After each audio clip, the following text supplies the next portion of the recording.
Captain, My Captain by Walt Whitman. Remember Walt Whitman, the great American poet? And in our series, we have done quite a few American poets. So let me not tell you what American poetry is all about, but let me instead move on to saying a few words about Walt Whitman, and more importantly, about the subject of this poem. Walt Whitman, as you know, is best known for his Leaves of Grass, which is considered by some critics to be an American epic, written in 1855. The style of free verse, they say, was inspired by the King James Bible. Remember, one of those earliest translations into the English language. Whitman himself had held various government jobs, in fact, even working as a nurse in a military hospital. A lot of his poetry is about his wartime experience. And that brings me to the subject of this poem. One of the most beautiful, touching, saddest, patriotic poems, I think, ever written in the English language. O Captain, My Captain. And who is this captain? He's talking about Abraham Lincoln. And the entire poem is an extended metaphor.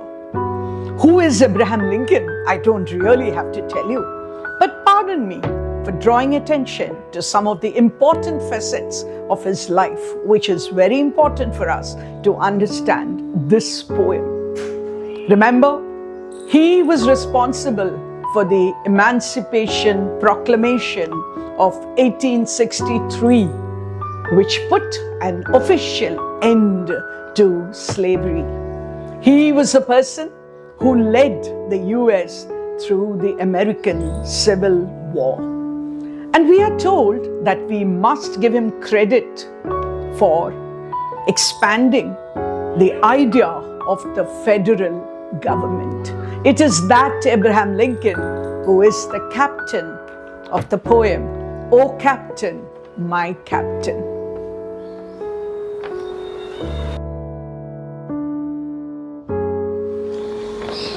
Walt Whitman and Abraham Lincoln.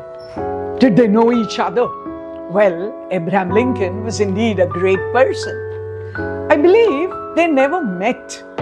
They have come face to face, but they never really met.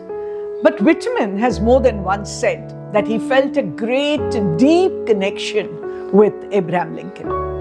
And in fact, he has recited this poem at the beginning of many of his lectures. Is it about Lincoln? There's no doubt. But later critics are saying that it could be used to talk about any great leader who the country feels a loss about at his death.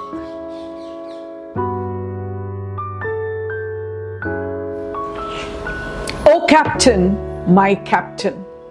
That's the title of the poem, but that's how the poem begins too. O Captain, My Captain, our fearful trip is done. The ship has weathered every wrack. The prize we sought is won. The port is near, the bells are here, the people all exulting, while follow eyes the steady keel, the vessel grim and daring.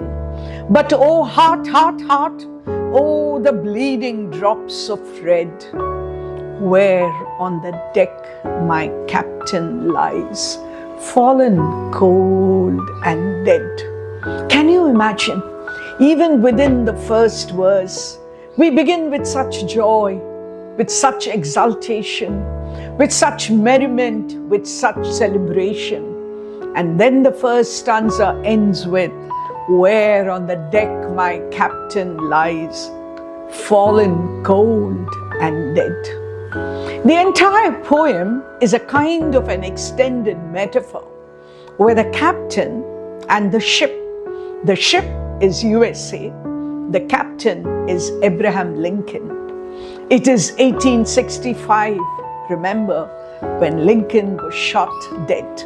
I will not go into that story because most of you are aware of how it happened and probably why it happened also. So the poem begins with America exulting because there has been the proclamation for the ending of slavery. Everybody seems to be happy. But if you shift it to the metaphor of the ship has reached the shore. And think of those days. Remember, the airplane had not yet been invented. So the only way we could move from country to country was across the vast seas in a ship. And when the ship reaches the shore, the port, there is so much of exultation. And that's how the poem begins. It seems as if USA is celebrating, and why not? The end of the Civil War.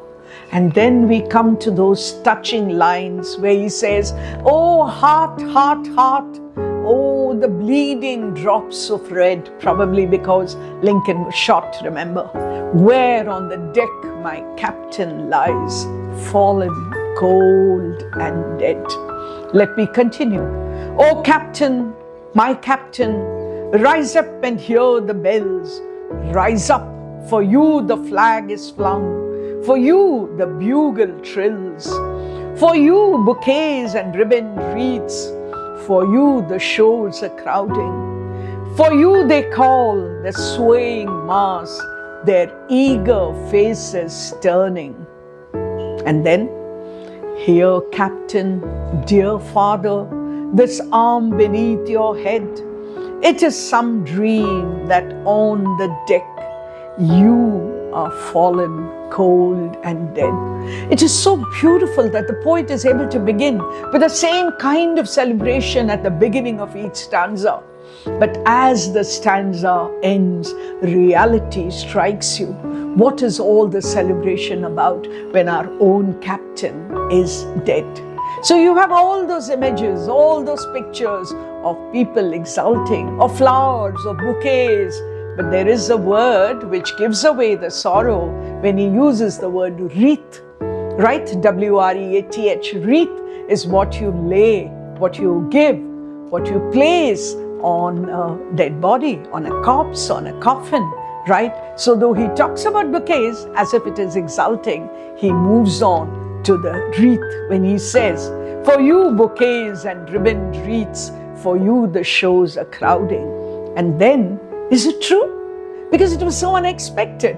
Imagine at a theater, a booth suddenly shot Lincoln, and therefore the sudden death of the captain of USA, Abraham Lincoln, is so unexpected. Let me go on. My captain does not answer. The third verse is different. It does not begin with exultation, but it begins with an acceptance of the grim reality of the death of my captain, the president of USA. My captain does not answer. His lips are pale and still. My father does not feel my arm. He has no pulse nor will. The ship is anchored safe and sound, its voyage closed and done. From fearful trip, the victor ship comes in with object won. Exult, O shores, and ring, O bells. But I, with mournful tread, walk the deck my captain lies, fallen cold and dead. You would have noticed that all the three stanzas end with the same fallen, cold and dead, because that is the grim reality. So the third verse, as I just mentioned, begins a little different because he's trying to talk to his captain. He's trying to draw his attention. He's trying to tell him, come on, wake up, listen. Everybody is celebrating. But he realizes the truth that a dead person is not going to come back to life. Who is mourning? Is it the poet alone? Is it just one single American? Or is it all of USA that he is now being mourned, that Lincoln is being mourned? And remember, he's a captain, he's a leader, but there's something even more important about this person. He addresses him as father. There are some critics who look at the use of the word father and try to give it a religious significance. Because remember, Lord, Father, as well as the Father in the priest. But somehow to me, that doesn't ring true. I would like to think of the relationship between the American, the Lincoln here, and the poet. How is it? I think it's the affection of a son-father. I think there can be no greater affection than that. So though we think of him as the captain of the ship, though we think of him as the president of USA, I think we also think of him as a father to all American citizens. And that is why he probably says, he refers to him as father and says, "My father does not feel my arm." And why does he? Not because he lacks affection, because my father has no pulse, no will. Because remember, each stanza ends with fallen, cold, and dead. The entire poem is mourning the death of this great, great president of USA, Abraham Lincoln.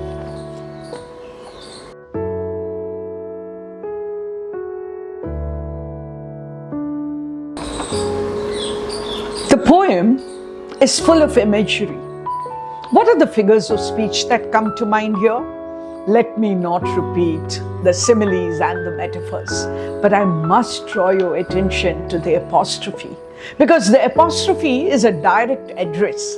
And who is he addressing here? "Oh captain, my captain," right? The captain is dead, but the poem begins with an address to the captain.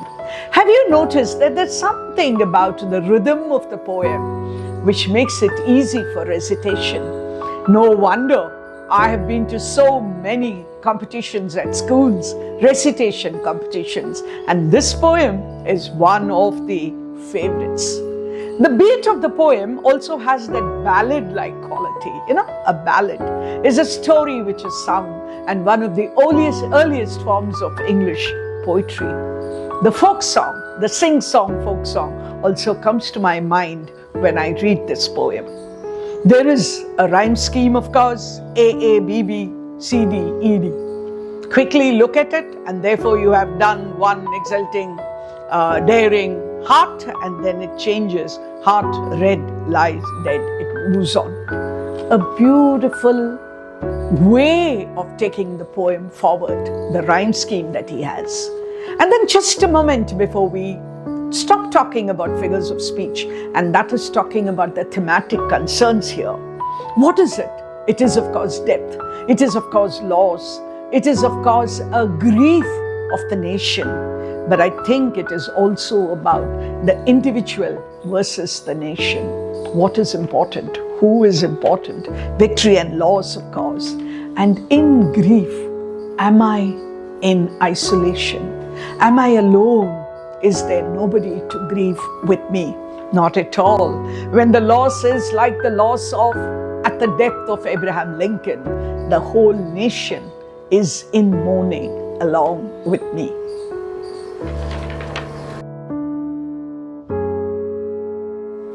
Another important reason why I love this poem is the form of the poem. And what do I mean by form? Some of you have probably heard of me talking about the sonnet, the song, the ballad, and even the epic too. And of course, this poem is an elegy. When I think of all the elegies in the English language, I can think of ever so many. For example, one of them is indeed Milton's. Thank you. Yes, Milton's Lycidas, a pastoral elegy. Well, what is a pastoral elegy? Let's keep that for another lecture. But this poem is mourning the death of someone who is so important.